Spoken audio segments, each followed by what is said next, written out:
she deployed an OSA window, and it literally gave the attackers the control all over balconies. So I mean, like, do you think OSA has the exact same presence on this map?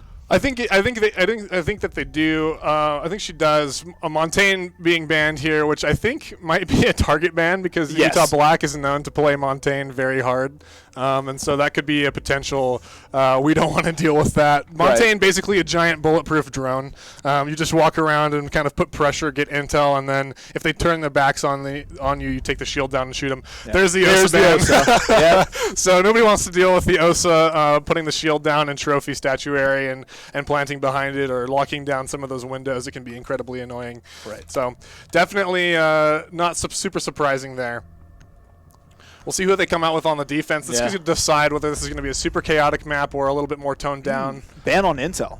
Intel ban's interesting. Yeah, that's going to be a very good denial op for like those upstairs sites. You can put those cameras on in trophy or statue and C4 through the floor, basically deny the default plant. So that's 100% a good choice in my opinion. Very strong and easy to hide those cameras around. Definitely. And it looks like we got Capcan next. I mean, like, it's Villa. You got a lot of doors, so I mean, it makes sense. A lot of doors, a lot of windows. So Capcan ban is definitely like a valid pick. And I mean, we don't see any like anti-roam or roam in any of it. So I mean, like in any of the bans. So I mean, this is like definitely interesting. It looks like they are ready for this and they have strategies. What would you say?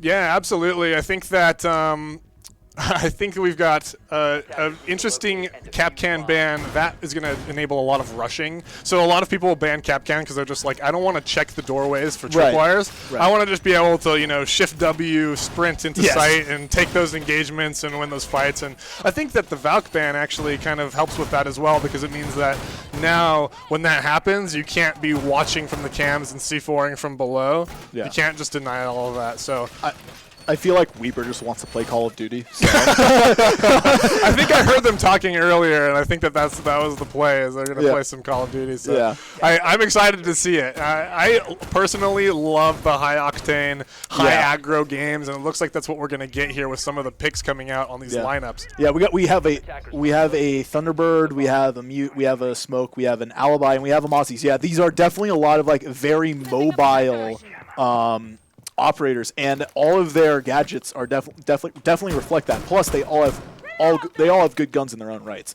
I mean, like Mozzie has the Commando and the Roni, both of which are valid picks. I mean, I personally prefer the Roni, but I mean, went with Commando. Well, as you all know, the MX-1 Storm, absolutely a beast. We have the I press button once and you die shotgun with Smoke, and the same thing goes for a Mute, I believe, since he's just sticking to his SMG. Thunderbird did go down. I apologize for my little rant about that, but Thunderbird is down. But one of the great things about Thunderbird is that it is passive healing, which is good, and it looks like the MX-4 Storm will get a pick. Yeah, I mean, not even 1 minute into the round, and you already basically have 4 people dead. So that's a big problem. Well, I don't know. We're getting some great action here, actually. You've got, unfortunately, Kami and Slippery are already dead, trying to, like, basically do what we just talked about, run up the red stairs and rush into sight, and unfortunately picked off. 2 trades coming in, though, like right off the bat. So this is already a pretty high-paced matchup as people are just running in and dying, and we'll see if that continues here, but it seems like that's going to be kind of the tempo to expect. And it looks like that we're right now watching a drone right now, and the drone just decides, hey, I'm going to pick up Diffuser. That's an Alibi, and it looks like my path is clear. So he's just going to run down that path. He has a teammate to push with him. I mean, it's a 3v3 situation. Who do you think has the advantage on this section? Utah has 1 minute and 20 seconds left on the clock, so they have plenty of time to execute. They've taken 90 control and top red control, and Astro is holding this 90 angle pretty tight. I think Utah's got a good situation going. I think this is 50-50, to be quite honest with you, because Weber has just as good of a defensive position, in my opinion. So I think this really comes down to the last 50 seconds that we see here. They're trying to drone in and get some more intel. Minty going in for the plant and gets down on the way there. So that diffuser is going to be down on the ground, and Cheeky is going to get smoked off now as Minty gets taken out and confirmed by the smoke. However, he is spotted by the Lion, and I mean, if we look at this right now, it's a 1v2 right now. IQ with the Commando, which is a good gun. So if IQ wanted to, IQ could frag, but we shall see. She could go in for the Thunderbird heal. As you all know, the Thunderbird heal does apply to everyone. And right now, I mean, she's facing shotguns and like SMG 11. So I mean, if the defenders decide to whiff, they will fail. But Smoke is now just throwing bombs and preventing rushing right now because, you know, smoke bombs are smoke bombs. But he is pulling out that shotgun. 10 seconds left. He just has to stay alive. Oh! Traded! The trade comes out, and in that situation, if the bomb's not down, the defense does win the round. Ooh. So very close. And, you know, when I talk about 50-50, that is as 50-50 as you can get. Yes, literally. Literally traded so hard. Wow. That was a round. That was incredible. I mean, that's all I could ask for. It was an interesting round, right? You have these quick 4 kills, you know, two on each team right off the rip, and then everybody's like, okay, wait a minute, you know, this is not what we were going for. They slow down, and then it's this very long game up till the very end. Perfect round here from both sides. I think that could have gone anybody's way. Yeah, and I mean, like, it's just fitting that because they played like really good games on both of their ends, like, you know, it ends in a 50-50. Yeah, so it's literally a tiebreaker. I mean, the game just says, hey, the offense doesn't have the bomb down. They're all dead, so that's how it goes. And we'll move on to Trophy and Statue here for Weber as they take their first round on the defense here on Villa. Yes, and it looks like a pretty standard setup. I mean, if you look at their defense, they got... Interestingly, they have a Warden. I mean, I guess they just want to like get through the smokes, and I mean they have Mute to get to block Intel Azami. It looks like a popular pick on Villa, especially with the fact like all these crammed corridors. You know, the Azami barriers can definitely make a huge difference because of how like compared to like how big these rooms are. The Azami barriers are definitely like a very sizable chunk to put down.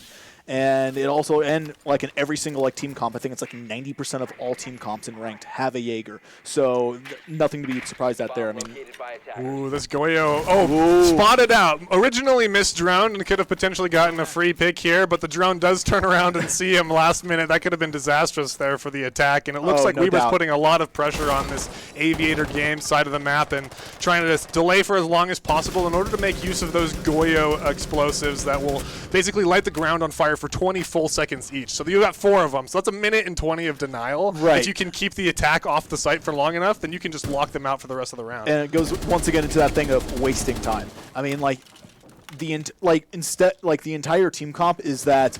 I mean, yeah, Goyo is definitely a lot easier to rush with compared to Smoke because Smoke is active. Goyo, you just play something down and anyone can do it, right?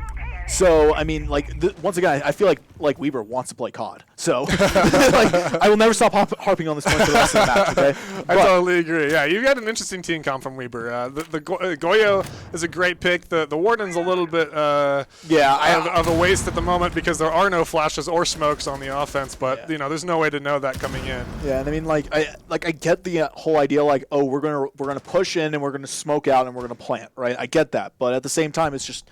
Why pick Warden? I mean, pick something that's like utility now. Pick a Wamai, like, you know, just have 2 of them. Like, especially with the fact that you know that they're probably going to run frags, a Wamai might not be a bad idea.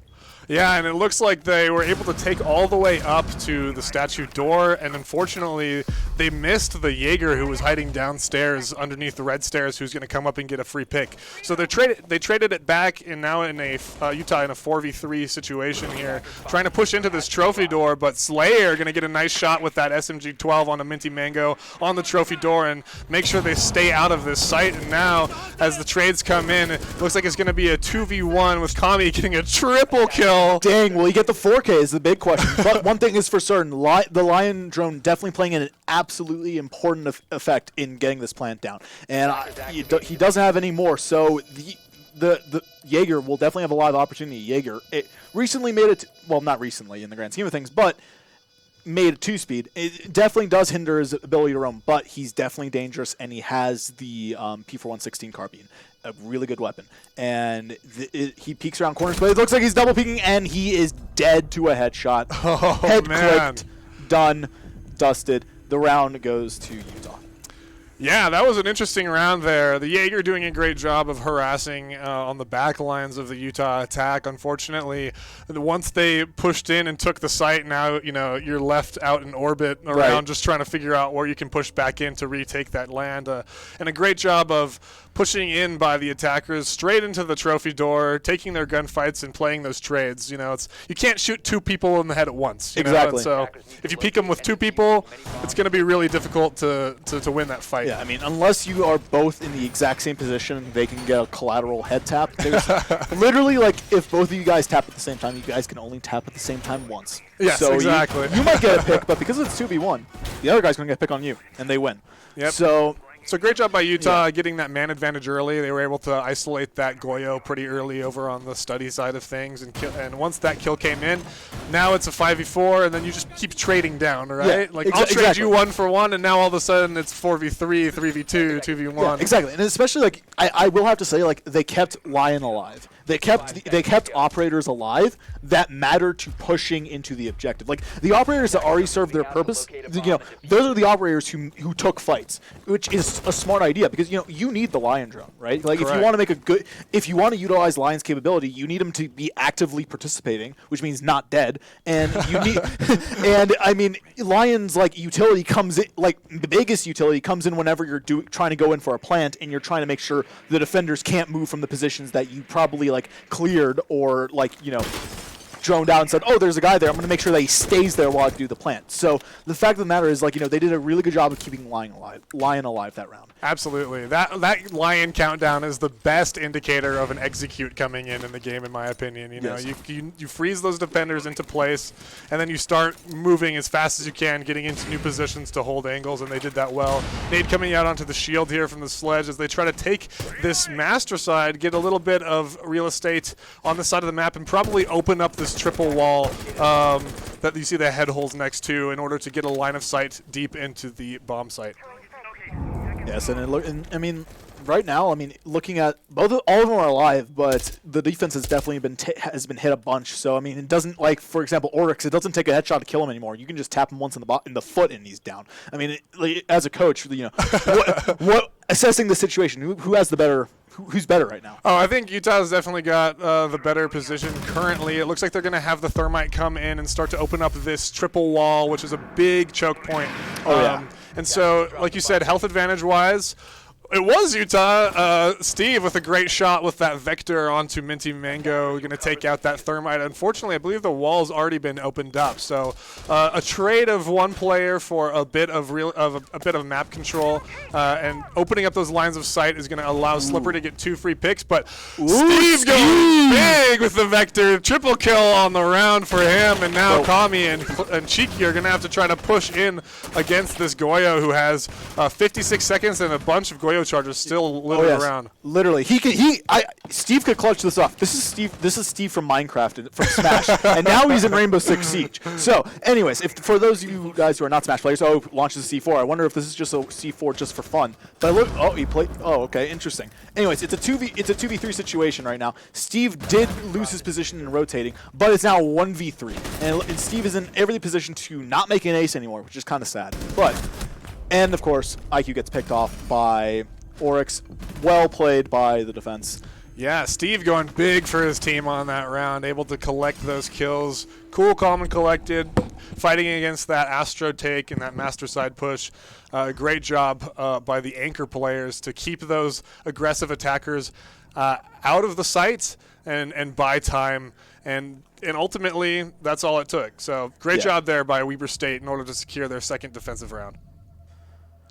round 4 based off their team compositions. I mean, let's look here. I mean, defense is going with practically the same setup, except now am I crazy, or did they not have a smoke last round? Yeah, I don't know if they had a smoke. Oh no, I don't think they had. No, they had a pulse. Never mind. This is an interesting hold because they're playing full denial. You've got the Goyo here, which can waste a minute and 20. You've got the smokes here, and then you have the Pulse, who's going to be probably playing below. and trying to call out intel to his teammates and potentially get a cheeky C4 kill here through the floor. So that's going to be basically what you're setting up for. Is you're saying, let's deny you as much as possible, and then as soon as you're about to push into the site, that's when I'm going to set that floor on fire. That's when I'm going to get those gas grenades out, and that's when I'm going to start throwing nitro charges at your feet from below you in order to make sure that you can't get the diffuser down and you just run out of time. Yeah, and I think like one of the things I think we should talk about, especially for people who are fans of the University of Utah who don't understand what Siege is. Unlike other games, verticality in Siege is like a really, really big concept that can win teams rounds. Because literally all you have to do is like shoot from above or below a floor, and you can get someone from another floor. So I mean, looking at these team setups, I mean like Weaver's as you said, it's definitely ready for denial. I mean especially on Villa. Area denial and just preventing movement is very, very effective because of how small the hallways are. 100%. There's only so many ways you can get into the site. You see that Goyo placing his incendiary charges on the wall there, getting ready in anticipation of a push from the attack. And basically, like you said, you can open pretty much any wall, any floor, and get a line of sight onto the other team. And so that's going to be huge here for the defense. Unfortunately, Mute going down. Luckily for them, that's none of the denial operators, so they still have full denial on the board. Mute's already put their charges on the ground, and now the smoke getting aggressive in 90 manages to get a pick, and another coming out from Clipperoonies. Weber looking absolutely dangerous right now, and it looks like at this situation, if you're on attack, you don't have a lot of tools. I mean, yeah, you have Iana, but Iana can only do so much. It is no Lion. And, just looking at it, they have flank watch in the form of Nomad, but, other than that, it's area denial. It's getting to the minute 20 mark. Goyo can now fully deny one piece of, one area for the rest of the round if he wanted to. Of course, he's not going to do that. He's going to spread his utility around. But, obviously, Iana being pushed off the stairs, Pulse getting a pick on Nomad. It's all up to this Iana now in a 1v4 situation. Do you think Iana wins this? Man, I'd like to hope, but I'm going to guess that they don't. I wonder why you would guess that. I have amazing foresight, actually. But no, just a really great round from the defense. Able to really stretch and play different angles, extend to some less used angles and catch the attack off guard. And then, like you said, those Goyos, I mean, they didn't even need to necessarily use them. They had a couple of smoke grenades go out, but all they had to do there was deny for long enough, get a couple of picks, and they were really, honestly, I don't think that the Iana would have won even if they had got that pick, just because now you have 40 seconds of the ground being on fire, in one door, and then you have the other door that's completely smoked off with toxic gas. So it's you kind of pick your poison, right? There's not a really good way to win that round if the defenders just play home and sit in the site and wait.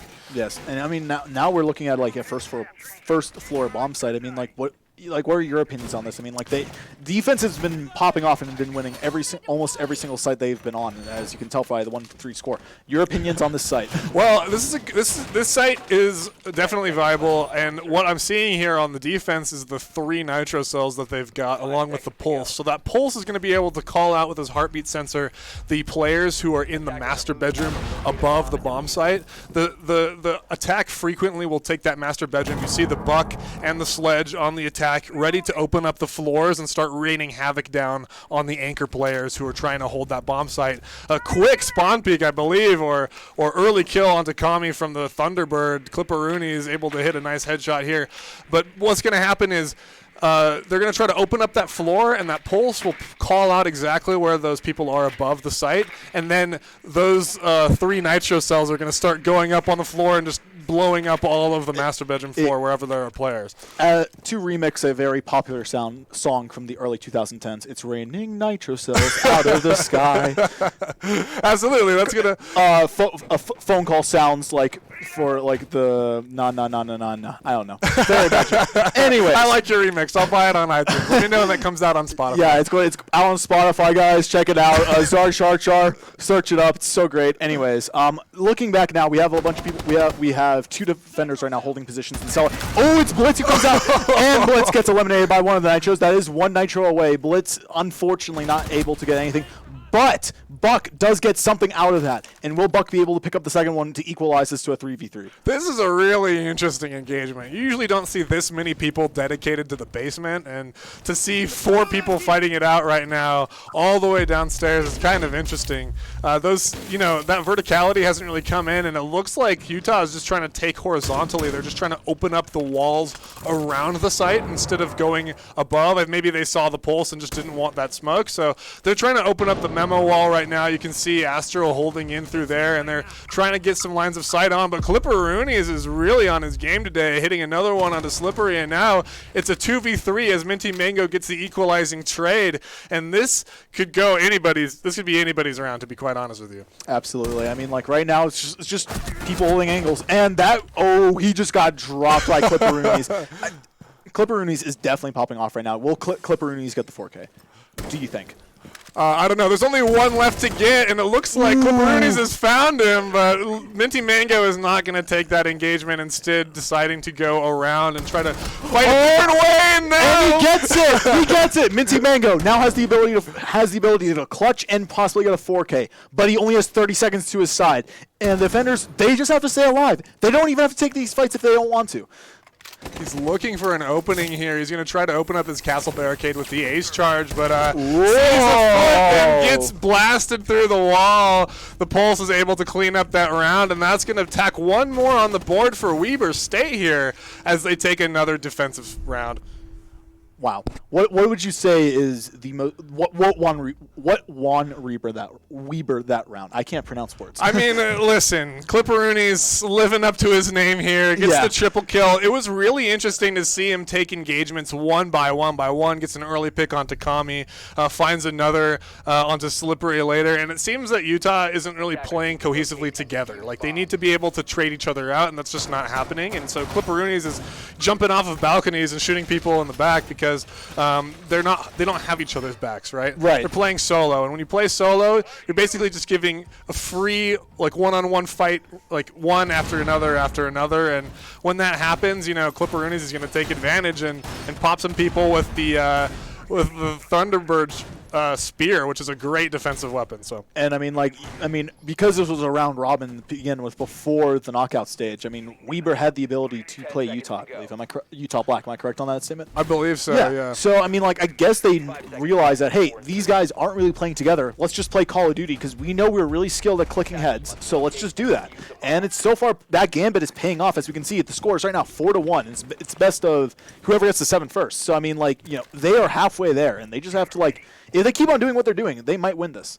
Absolutely. And now Villa is a defense-sided map, so it's not uncommon to see a 4-2 split going to the defenders, but it certainly isn't what you want to see as the attacking team going into halftime, and that could be a little bit disheartening. We'll see if Utah can rally here as they drone out the game side, and already Weber getting super aggressive. Kami going to get picked again right off the bat, as looks like the Oryx roaming downstairs is able to find a sneaky kill. Now pressure coming in from the master side, as looks like Zofia is trying to figure out if there's somebody behind the shield. We'll know now after these shots come out, and is going to have to clear this as quickly as possible now that there's only 2 minutes left, and they don't have really any map control yet. They haven't even gotten into the building, as I can tell. Again, I find it very interesting that they're going with Warden. Yeah, Nomad has flashes, but I don't know. To me, it's just why. Anyways, Clipperoonies potatoing a little bit, but getting the kill. Nonetheless, that's a kill. That's always something you want on defense or offenses. You just want to get guns off the board. You want to get utility off the board, and that just aids to that goal.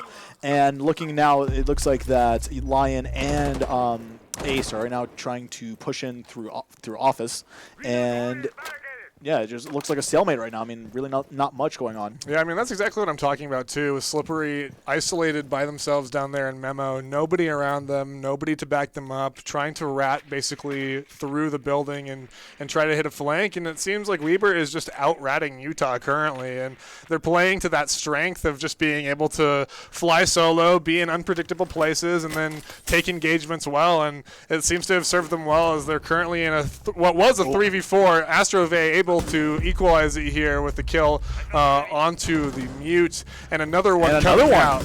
Ooh. Could we potentially see a 2-4 before a round swap? Maybe. Let's see.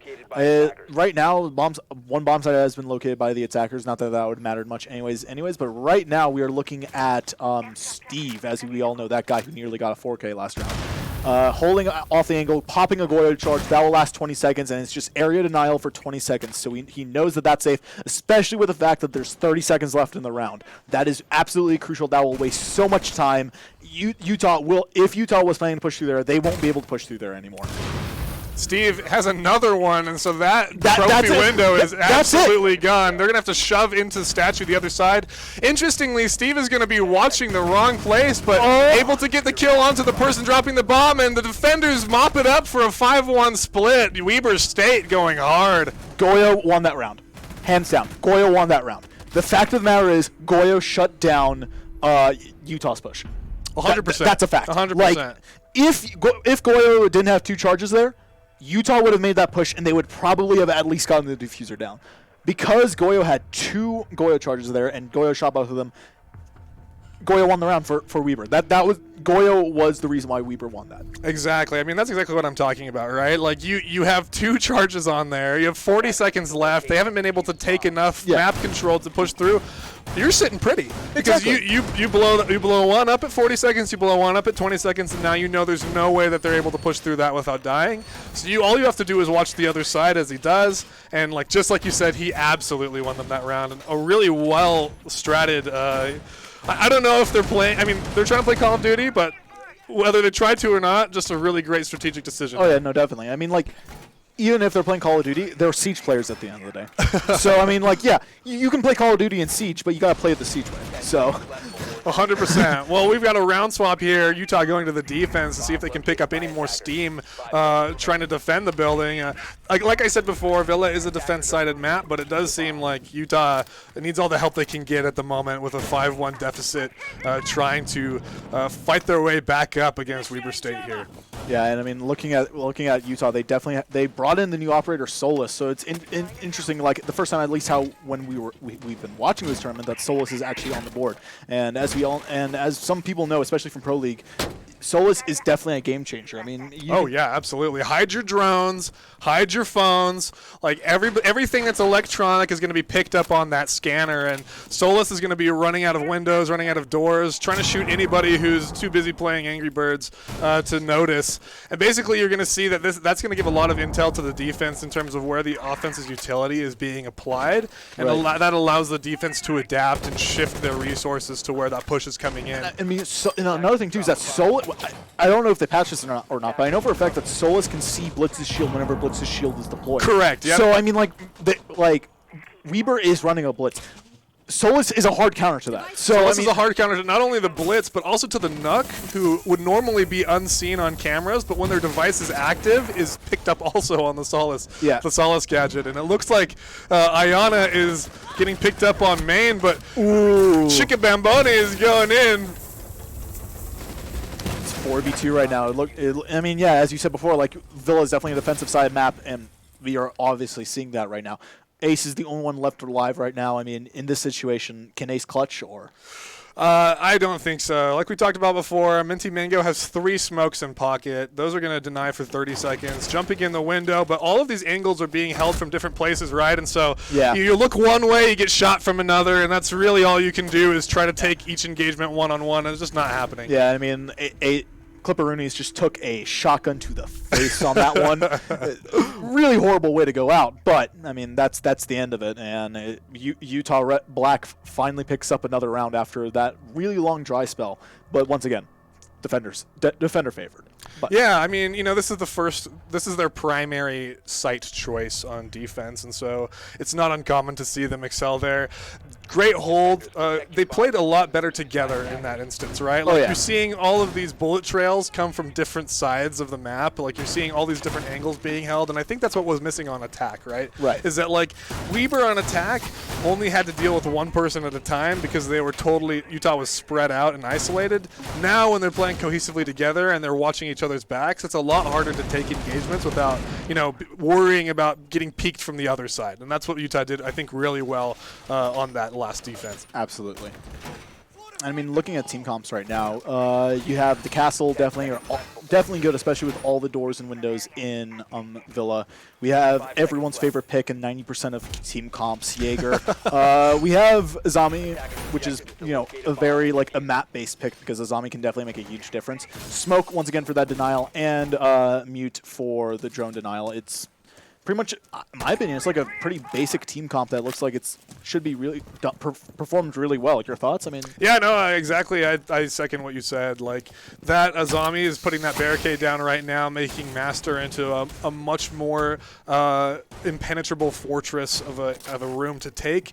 You've got.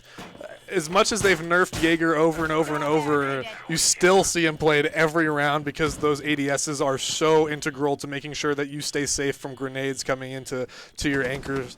And yeah, I mean, I'm interested to see how the offense takes this. It looks like there's a lot of resources dedicated to the Master and Astro sides. You see the shield coming in, but it looks like that Sledge is already in study, and Cheeky's going to get taken out here next to the maps table. Just wasn't aware that the attackers were already in the building and pays for it with his life. Yeah, that's one gun off the board, and I mean, maybe not too bad on the utility department because it is Castle. Castle got all of his barricades out before he died, so that is a really so it isn't that big of a loss in terms of the utility, but it is a gun off the board, and it's a 4v5. Absolutely. That Ayana trying to throw a grenade at the ceiling and hopefully blow it up at the feet of somebody on the floor above them. Unfortunately, messed up the timing a little bit, and Astrove will get away with about 10 to 15 health off of their name. Another nade comes flying in.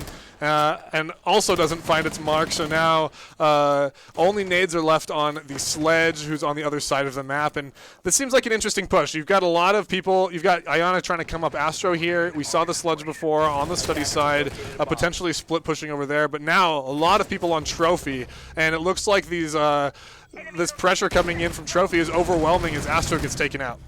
Yes, I mean, like right now, like Utah is falling apart. I mean, like they do have one. They have there goes the first smoke. 50 seconds left, so you won't be able to hold it till the last minute. But I mean, once again, you're 2v4.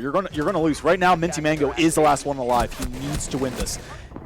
He gets one pick. Will he get the second one with the one tap shotgun? Nope, he doesn't. He just gets wall banged by Nomad, and that'll be the end of it. Yeah, bullets coming in from all over the place. Unfortunately, the smokes didn't find their mark, weren't deep enough, and weren't able to deny that plant. So, the smoke grenade hopefully is suffocating the person who's trying to take that time to type in the password and get the diffuser down, and in that case, it just didn't reach far enough, and so that diffuser goes down. Now you're in a post plant, and now you have to get aggressive, and with a 2v4 on the board, that's just not going to happen. Right. Anyways, looking at the team comps right now, what are your thoughts? Who picked better? Well, it's interesting to see. We got the Finka on the board for I think the first time I've seen in this tournament. Clipperooni's feeling themselves, 11-4. Gonna try to give them that health boost on offense and also be able to revive their teammates remotely. This is another trophy hold, so we're running it back, same site, same setup. It looks like to me. And it seems like the attacker going to go for something similar. You've got 4 grenades, so 4 frag grenades. Probably going to come through the floors here. The Nomad for the flank watch, like we talked about before. I'm not sure that Utah's been playing Rome super hard. I haven't really seen it. I mean, we saw Cheeky get destroyed in maps earlier off-site, but that's pretty much as much like off-site presence as I've seen at the moment from them. So it'll be interesting to see if Utah tries to get a little more aggressive here. Slippery definitely top red and trying to find some drones to make sure that they're not spotted out, but I don't know if they just turtle this or what. I don't know. I mean, like, it's match points, so it's either you win this round or you're out of the tournament because this is the knockout stage. This is no longer groups.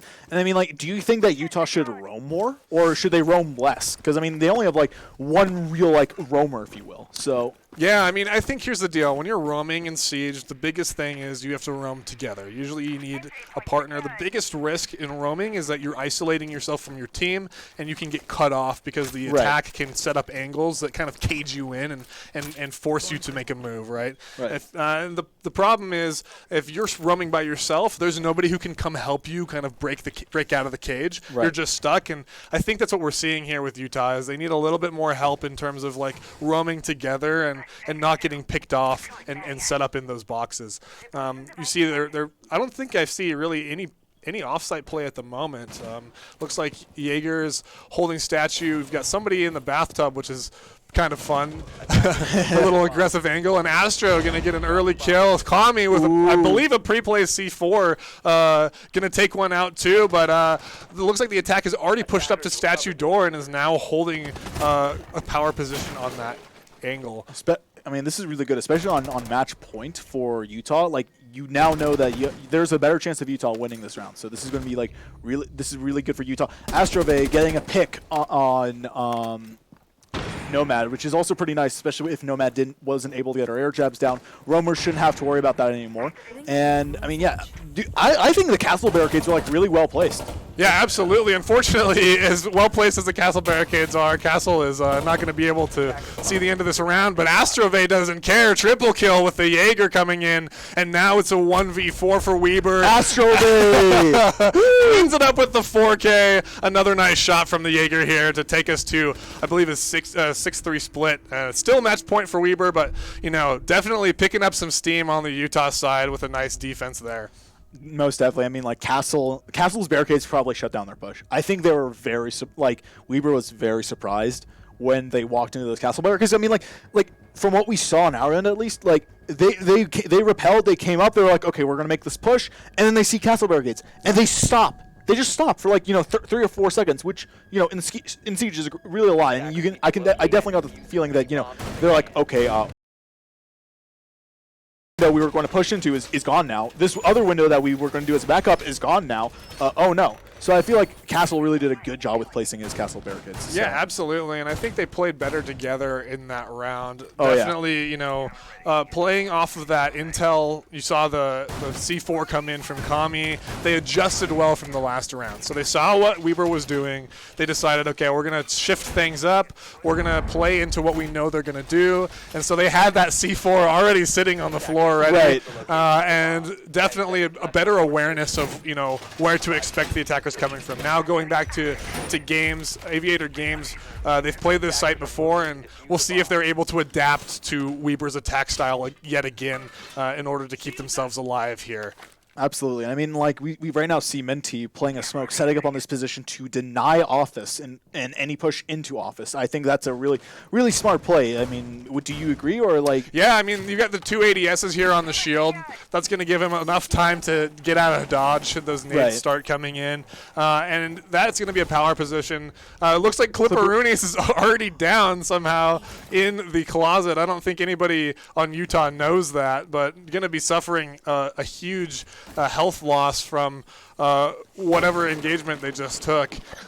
Imagine if it was a rogue Flores drone that just got stuck. I would laugh if that was the case. Anyways, Jaeger being taken out by Weber, and he's making this push. And I don't. Oh, never mind. I'm dumb. I thought that guy was on defense, and I was like, he's not aware. He's not aware. He doesn't know. Azami, though, Azami's barriers have definitely set up this nice fortress for this angle. And Azami getting a pick on Slayer.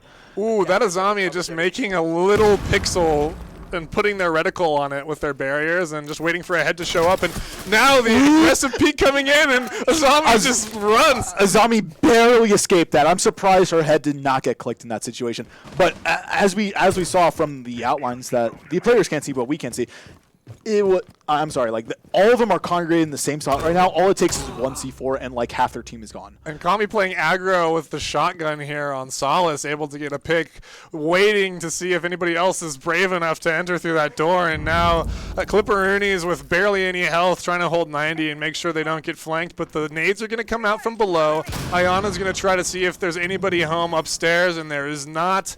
A 4v3 currently, but Clipperoonies is very hurt, so the health is a big deficit at the moment. Oh, yeah, no doubt about that. I mean, like, Clipperoonies cannot afford to play aggressive, and that's really, really hurting Weber. Because right now, in reality, they're not playing defense, so not having health means that you have a weaker ability of pushing, and that's not good, especially when you're in, because it may be, 4v3 in reality, but, practically it's 4v2 in terms of what can actually push. Anyways, Clipperoonies though getting a kill. It's a 1v1 situation. Clipperoonies versus Minty Mango. Minty Mango at full health. Clipperoonies only at 20. We shall see how this plays out. Maybe Clipperoonies will definitely regret how he got killed last round. We shall see.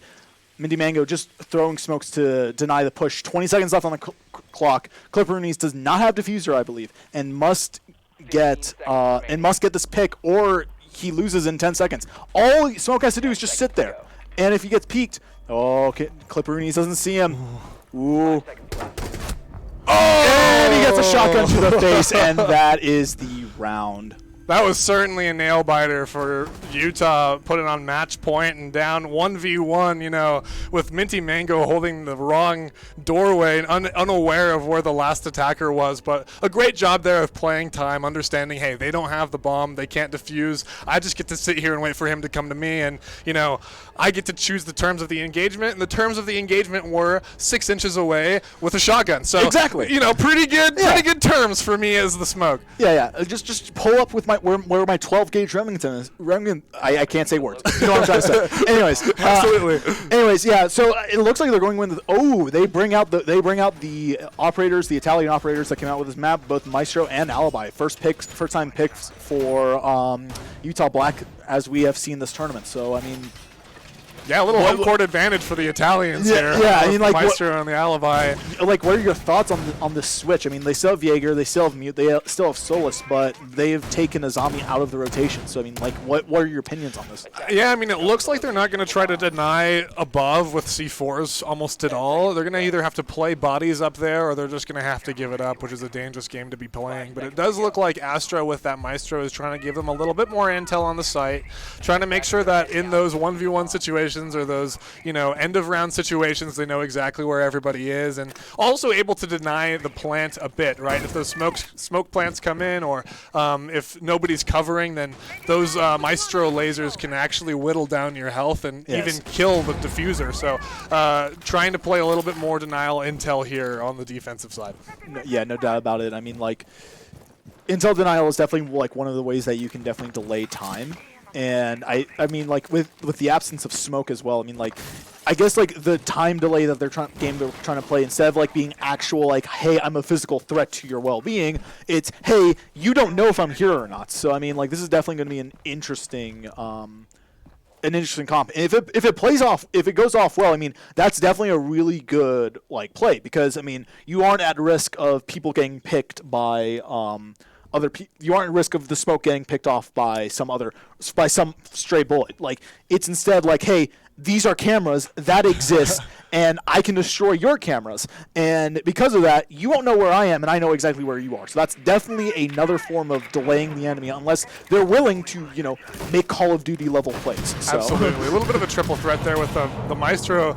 Unfortunately for Utah, there's going to be a fuse on the board upstairs, and already with some real estate to work with, and now raining down bombs. It looks like Steve's going to just run straight into the site, has support from above, but gets absolutely slammed by Astrove, who's on that Maestro. And now, is the diffuser down? That's the question. Or do they have it on somebody? It looks like, I think Steve was the one carrying that and trying to put it into sight, and they just didn't have enough vertical control to be able to hold that. So they have a great hold above. Utah has to be really careful not to play below any of these vert holes. Otherwise, they're going to get shot through the rafters. But great positioning here from Utah at the moment, as Clipperoonies is crouched, slow walking silently through red hallway. Ooh, and this is interesting. Clipperoonies is definitely being faked out by those. Definitely has been his tension away by the allies. I mean, it may not seem like much, but I'm going to grasp at the straws here, and I'm going to say that might, you know, influence how this round goes, because he did have to spend time looking at those alibis. Yeah, and it looks like they're trying to find out where the roamer is. They can't exactly find out. I think Slippery is haunting them, and it looks like Slippery will be taking another engagement. Unfortunately, shut down by the Nomad here. But that wasted time. Absolutely. They have 30 seconds to get the plant off, and I don't believe the diffuser is in their possession. And right now, Cryo has a health disadvantage. And I mean, it's not that bad on defense, but it's definitely bad on offense. Same thing will now go to Clipperoonies. He's not at full, and even though it might be 2 taps instead of 1, it's still 2 taps compared to 3.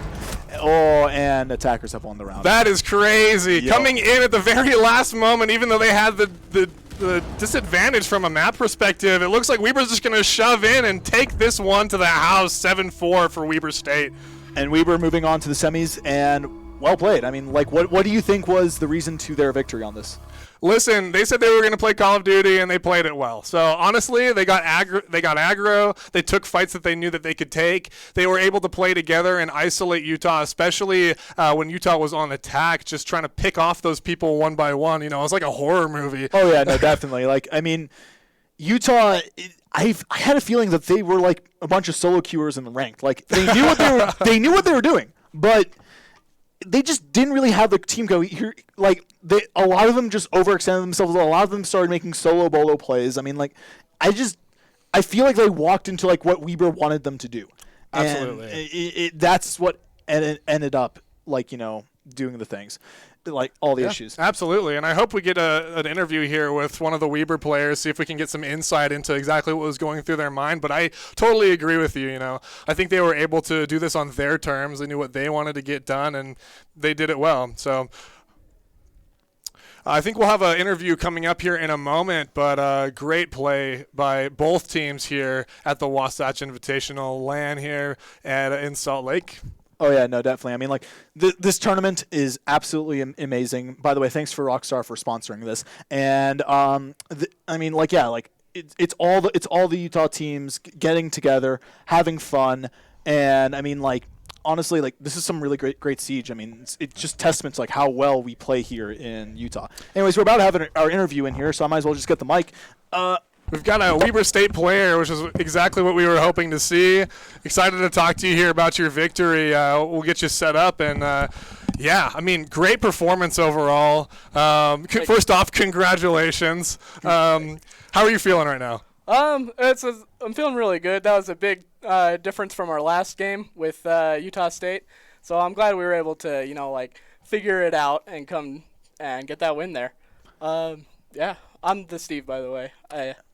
Yeah, Steve. Don't know if I. Steve, how did it feel to like almost get like an aces at times, but not getting there? I mean, like how did it feel? Because I mean, you did like really pop off and frag out a lot, and I mean, I feel like that was kind of your team's method. Is like, hey, let's just like go out there, let's frag out, and you know, let's play Siege, but let's also play Call of Duty at the same time. Right? Like, would you say that was your mentality going into this, or what we discovered is we do best is when we hold them right at the entrance to the entire building. That's where I had a lot of us playing study side, right, when they were trying to do the study over.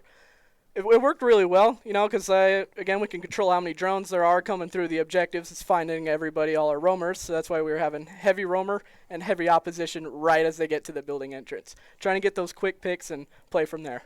Wow, well done. And we saw a lot of play on Goyo specifically from you. Oh, yeah. Hitting those nasty 4Ks and also denying a lot of time away from the attackers. Was that pre-planned or was that a mid-adjustment to the specific play style that Utah was bringing? For the most part, it was pre-planned. Using the Goyos that heavy on the study side was more of an adjustment, but having that presence with the Goyo and then as well as the Jaeger a couple of times top main, was definitely adjusted to our regular strap to combat Utah. Well done. I mean, really impressive. And I mean, like, congratulations on your victory. Congratulations for moving on to the semifinals. I mean, is there anyone you hope to play? Is there anything you want to say to the people you're about to play?